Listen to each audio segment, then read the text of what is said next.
Bismillahirrahmanirrahim. Assalamualaikum warahmatullahi wabarakatuh. Sebelum memulai video ini, kita perkenalan terlebih dahulu ya.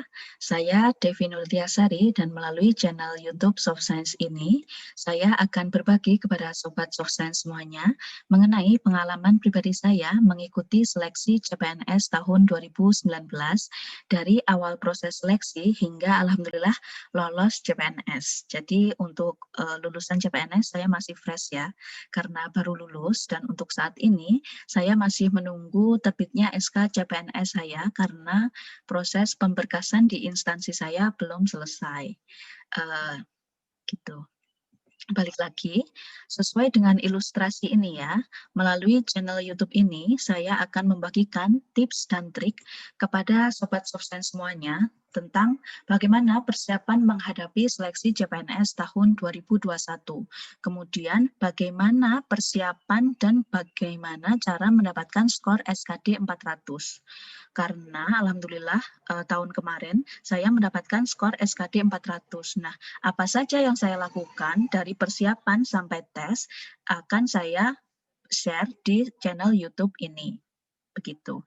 Kemudian selain tentang SKD, kita juga akan bahas tentang SKB, bagaimana persiapan dan bagaimana cara mendapatkan skor SKB yang maksimal. Seperti itu ya. Nah, untuk video kali ini, saya akan sharing secara singkat terlebih dahulu mengenai persiapan apa nih yang bisa Sobat Soft Science lakukan untuk mengikuti seleksi CPNS tahun 2021. Nah, sesuai informasi yang sudah beredar bahwa insya Allah akan diadakan seleksi CPNS dan P3K tahun 2021 ya. Nah, berita-beritanya bisa kalian akses melalui internet, ada banyak sekali. Dan juga di situ juga tertulis bahwa insya Allah pendaftarannya itu akan dimulai atau dibuka pada Maret tahun 2021. Nah, karena kurang lebih sekitar 3 bulan lagi ya, maka sebaiknya Sobat Soft Science yang ingin mengikuti seleksi CPNS mendaftar dari sekarang. Karena apa? Karena CPNS itu selalu memiliki banyak peminat, sehingga untuk bisa lolos harus dipersiapkan. Kita harus percaya bahwa usaha tidak akan mengkhianati hasil, begitu ya.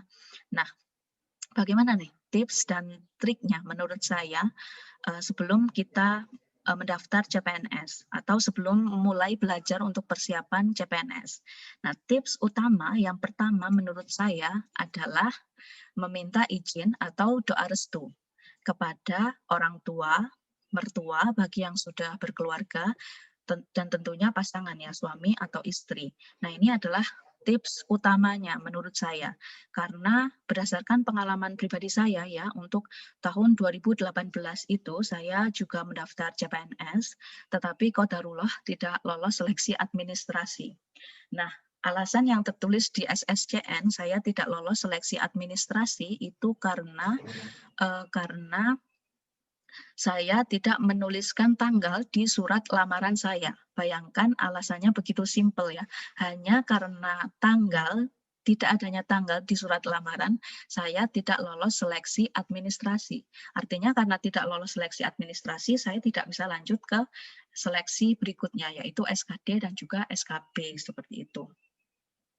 Nah, makanya penting ya, kuncinya adalah mendapatkan izin atau doa restu dari orang tua, mertua, dan juga pasangan kita sebelum mendaftar dan juga sebelum mulai belajar untuk persiapan CPNS tahun 2021.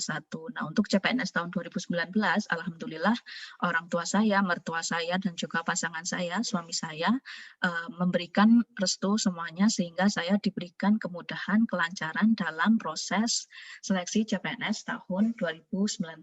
Begitu ya. Nah, itu tips pertama. Kemudian untuk tips kedua, yang utama menurut saya adalah belajar yang efektif ya.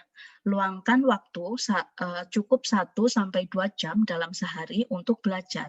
Artinya luangkan waktu itu apa? Artinya dengan sengaja kita menyiapkan waktu untuk belajar.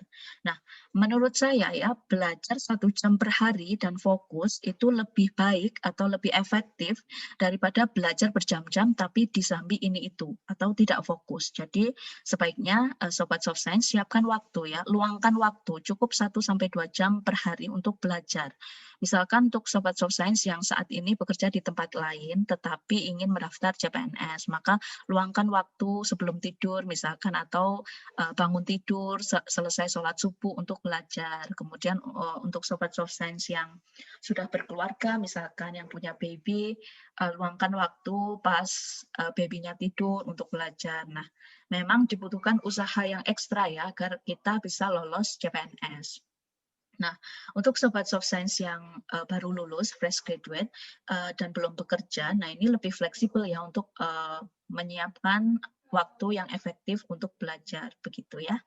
Nah, ini adalah 2 tips utama menurut saya ya, yang harus disiapkan sebelum kita mendaftar CPNS, yang harus dipahami dan disiapkan.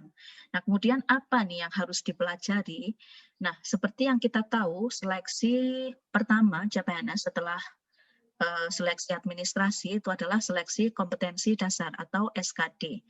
Nah, kalau kita lolos SKD baru nanti lanjut ke seleksi kompetensi bidang atau SKB. Nah, target pertama kita adalah setelah lolos administrasi tadi adalah kita lolos seleksi kompetensi dasar. SKD sendiri itu terdiri dari 3 subtes, yaitu TIU, Tes Intelijensia Umum, kemudian TWK, Tes Wawasan Kebangsaan, dan TKP, Tes Karakteristik Pribadi. Nah, masing-masing subtes ini ada sub-subtesnya lagi yang harus dipelajari atau disiapkan. Yaitu misalkan untuk TIU itu ada sub-subtesnya itu ada sinonim, antonim, analogi, kemudian ada pemahaman bacaan, kemudian ada deret angka, deret huruf, ada berhitung cepat, kemudian ada penalaran logis, penalaran analitis, matematika aljabar, matematika geometri. Nah, itu ya kurang lebih sub-subtesnya di TIU. Kemudian TWK juga ada sub-subtesnya.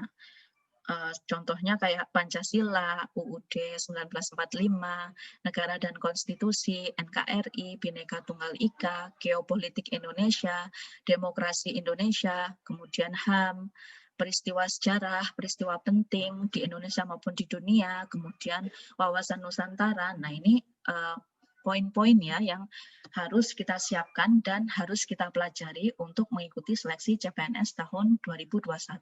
Nah, untuk video-video di Soft Science selanjutnya kita akan bahas baik materi maupun latihan soal dari masing-masing subtes dan juga sub-subtesnya ini, baik untuk TIU, TWK, dan juga TKP. Untuk TKP nanti kita akan lihat tipe soal yang biasa keluar itu seperti apa, seperti itu ya.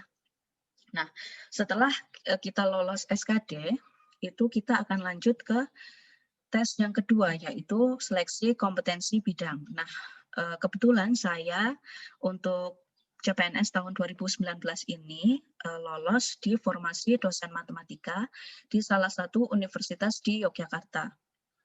Nah, untuk formasi dosen itu SKB-nya itu kurang lebih sama dengan formasi guru ya. Ada 3 subtes, yaitu tes praktek kerja atau micro teaching, kemudian ada tes wawancara dan ada psikotes. Nah, ini kita juga akan bahas satu persatu secara detail, secara tuntas melalui channel YouTube ini. Jadi kurang lebih begitu ya Sobat Soft Science untuk video kali ini. Untuk video selanjutnya kita akan bahas lebih detail lagi satu persatu. Kita akan belajar bareng agar harapannya tentu Sobat Soft Science yang mengikuti seleksi CPNS tahun 2021 bisa lolos. Amin. Oke. Semoga apa yang saya sampaikan melalui video ini bermanfaat untuk Sobat Soft Science semuanya. Insya Allah kita jumpa lagi di video selanjutnya. Wassalamualaikum warahmatullahi wabarakatuh.